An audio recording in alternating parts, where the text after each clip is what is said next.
Hi.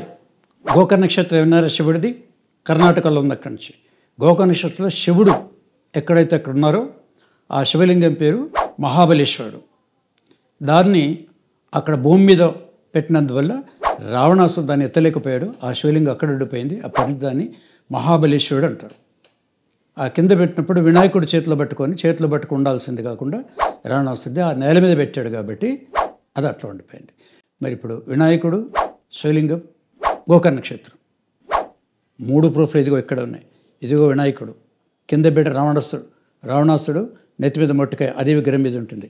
ఇదిగో మహాబలేశ్వరుడు, ఇది గోకర్ణం. అంటే ఇట్లా గోకర్ణంలాగా ఇట్లా ఉంటుంది. మీకు కనిపించే శివలింగం ఇట్లా ఉండదు, చేతుల లోపల పెట్టాలి. ఇది పార్వతీమారి పక్కన ఉంటుంది. సో వినాయకుడు ఇక్కడి నుంచి, మహాబలేశ్వరలింగం ఇక్కడి నుంచి వచ్చేసి గోకర్ణ నక్షత్రం.